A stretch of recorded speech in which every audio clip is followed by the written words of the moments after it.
Hello everyone, मैं Pavan Kumar, lecturer electronics GPC Jhalawar. आज के इस वीडियो लेक्चर में हम telecommunication and switching networks EL 308 के चैप्टर 2 के टॉपिक सेंट्रलाइज्ड एसपीसी के बारे में चर्चा करेंगे कि एसपीसी क्या होता है, इसका क्या उपयोग किया गया है। तो सबसे पहले हमने जो स्विचिंग सिस्टम पढ़ा है, तो स्विचिंग सिस्टम को बेसिकली दो भागों में हम मुख्य रूप से वर्गीकृत कर सकते हैं, एक मैनुअल और दूसरा ऑटोमेटिक। ऑटोमेटिक स्विचिंग सिस्टम को भी आगे हम दो भागों में डिवाइड कर सकते हैं, इलेक्ट्रोमैकेनिकल और electronic switching system. Electronic switching system में basically stored program control. Electromechanical दो प्रकार का होता है, एक स्टोजर और एक क्रॉस बार स्विचिंग। ऐसे ही एसपीसी जो है उसको हम आगे दो भागों में स्पेस डिवीज़न स्विचिंग और time division switching. Time division switching को भी आगे दो भागों में वर्गीकृत कर सकते हैं, digital switching, analogue switching. Digital switching को भी फिर आगे तीन भागों में हम बांट सकते हैं, स्पेस स्विचिंग, टाइम स्विचिंग और कॉम्बिनेशनल स्विचिंग, जो कि बेसिकली स्पेस और टाइम दोनों का कॉम्बिनेशन होगी। तो ये जो था, ये सारा का सारा स्विचिंग सिस्टम का क्लासिफिकेशन था। नाउ पहले जो इनिशियल डेज ऑफ टेलीकम्युनिकेशन थे उनमें मैनुअल स्विचिंग काम में ली जाती थी, यानी उनमें जो इनलेट व आउटलेट जो थे उनके बीच में कनेक्शन मैनुअली ऑपरेटर द्वारा बनाया जाता था। तो बेसिकली इसमें जो ड्रॉबैक था वो ये था कि एक तो मैनुअल कनेक्शन बनाने में टाइम ज़्यादा लगता था और दूसरा कनेक्शन बनाते वक्त ऑपरेटर द्वारा गलती भी होती थी। तो इन्हीं सब चीज़ों को मिनिमाइज़ करने के लिए ऑटोमेटिक स्विचिंग सिस्टम आया या इंट्रोड्यूस किया गया। तो ऑटोमेटिक जो स्विचिंग सिस्टम था बेसिकली दो प्रकार का होता है, एक इलेक्ट्रोमैकेनिकल स्विचिंग सिस्टम, दूसरा electronic switching system. Electromechanical switching system में मैकेनिकल स्विचेस, रिलेज वगैरह इलेक्ट्रिकली ऑपरेटेड होती थी, इसलिए इसे इलेक्ट्रोमैकेनिकल स्विचिंग सिस्टम कहा जाता था। दूसरा जो था हमारा इलेक्ट्रॉनिक स्विचिंग सिस्टम, बेसिकली इसमें इलेक्ट्रॉनिक कंपोनेंट जैसे डायोड, ट्रांजिस्टर, आईसी का यूज़ स्विचिंग पर्पस के लिए किया जाने लगा। इलेक्ट्रॉनिक स्विचिंग सिस्टम जो है वो कि इलेक्ट्रोमैकेनिकल स्विचिंग सिस्टम से फास्ट भी होता है। अब जो इलेक्ट्रोमैकेनिकल स्विचिंग सिस्टम था बेसिकली उसमें हम Strowger, step by step switching system और क्रॉस बार स्विचिंग सिस्टम, ये दो प्रमुखतः switching system electromechanical switching system में काम में लिए गए थे।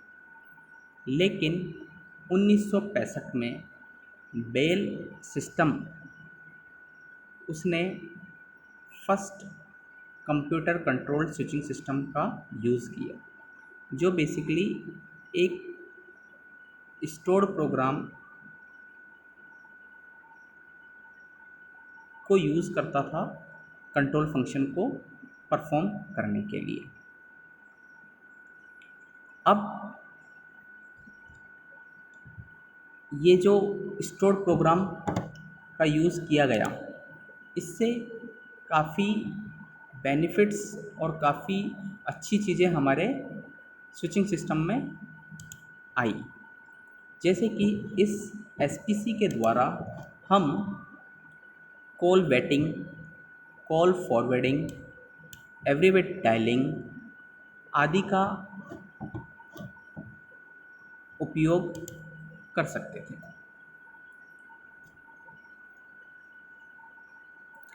तो स्टोर्ड प्रोग्राम जो कंट्रोल है बेसिकली ये एक प्रोग्राम है, या ये कह सकते हैं हम कि एक सेट ऑफ इंस्ट्रक्शन है जो कि कंप्यूटर या उसकी मेमोरी में इंस्टॉल किया जाता है। और इसमें जो इंस्ट्रक्शन है वो एक के बाद एक ऑटोमेटिकली प्रोसेसर के द्वारा एग्जीक्यूट किए जाते हैं। तो हम इसे स्टोर्ड प्रोग्राम कंट्रोल कहते हैं। अब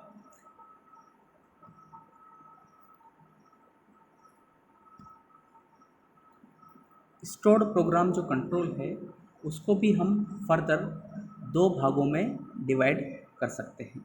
एक सेंट्रलाइज्ड एसपीसी और दूसरा डिस्ट्रीब्यूटेड एसपीसी। सेंट्रलाइज्ड जो एसपीसी है उसका मुख्यतः उपयोग या यूज़ जब early days of switching system जो था एसपीसी का, ठीक है, या इलेक्ट्रॉनिक स्विचिंग जो सिस्टम हमारा जब पिक्चर में आया, तब हम सेंट्रलाइज्ड एसपीसी का ज़्यादा उपयोग करते थे। लेकिन उसके धीरे धीरे बाद डिस्ट्रीब्यूटेड जो एसपीसी था उसका उपयोग ज़्यादा होने लगा। डिस्ट्रीब्यूटेड एसपीसी जो होता है उसमें डिफरेंट प्रोसेसर जो होते हैं वो डिफरेंट डिफरेंट कार्य करते हैं, पर जो सेंट्रलाइज्ड एसपीसी होता है उसमें मुख्यतः एक प्रोसेसर ही सारा काम करता है।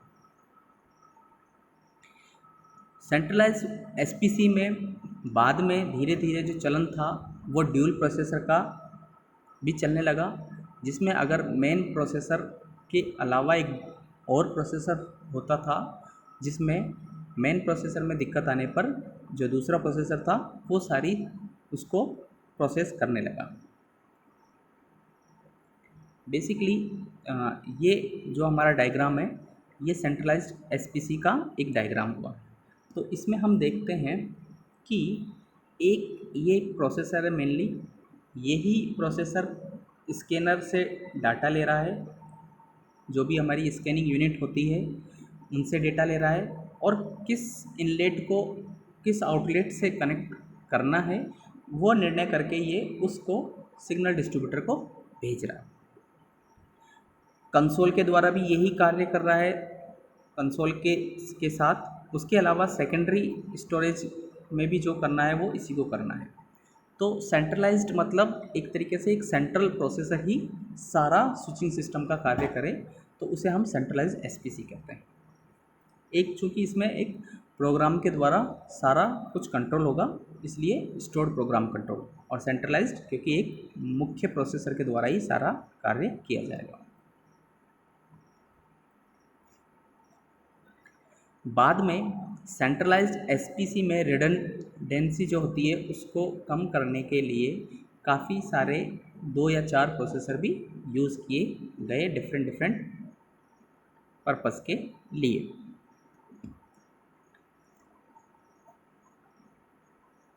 अब जो मेरा सेंट्रलाइज्ड एसपीसी है बेसिकली ये 3 मोड में हम इसको ऑपरेट कर सकते हैं।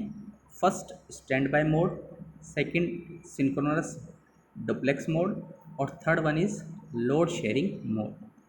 तीनों मोड क्या क्या होते हैं इनके बारे में हम चर्चा करेंगे। तो फर्स्ट है stand by dual processor configuration. तो यहाँ हम देखेंगे बेसिकली एक ये P1 प्रोसेसर है, दूसरा जो P2 प्रोसेसर है। P1 प्रोसेसर एक्टिव प्रोसेसर है और P2 जो प्रोसेसर है यहाँ वो स्टैंड बाय प्रोसेसर है। दोनों प्रोसेसर जो हैं वो सेकेंडरी जो स्टोरेज है उससे कम्युनिकेट कर सकते हैं। ये मेरा एक्सचेंज इन्वायरमेंट है।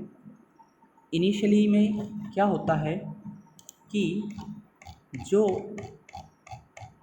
एक्टिव प्रोसेसर है यानी जो मेरा P1 प्रोसेसर है बेसिकली ये ही एक्सचेंज इन्वायरमेंट के साथ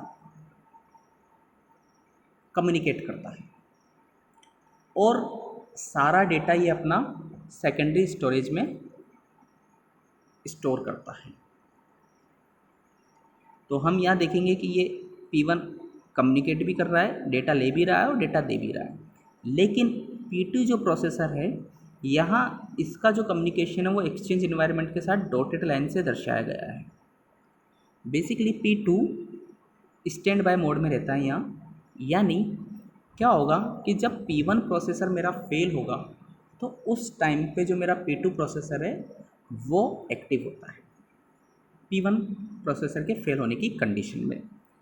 अब चूँकि शुरू में P1 जो प्रोसेसर है वो मेरा सारा जो डेटा है बेसिकली वो सेकेंडरी स्टोरेज में डाल रहा है, तो P2 प्रोसेसर जब एक्टिव होता है तो वो क्या करता है कि इस जो सेकेंडरी स्टोरेज, चूँकि P2 जो प्रोसेसर है वो भी सेकेंडरी स्टोरेज से कम्युनिकेट कर सकता है, वो उसमें डेटा P2 प्रोसेसर जो है वो डेटा स्टोर भी कर सकता है और ले भी सकता है। लेकिन जो P2 प्रोसेसर है वो सेकेंडरी स्टोरेज से कम्युनिकेशन तभी करेगा जब P1 प्रोसेसर फेल हो, उस कंडीशन में।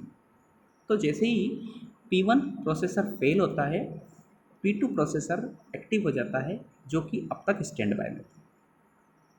एवं P1 जो प्रोसेसर था वो एवरी 5 सेकंड के अंतराल में सारा जो डेटा था वो सेकेंडरी स्टोरेज में स्टोर करता जा रहा था। तो P2 प्रोसेसर जैसे ही एक्टिव होता है वो लेटेस्ट डेटा सेकेंडरी स्टोरेज से ले सकता है और उस डेटा के अकॉर्डिंग ही वो काम करने लगता है।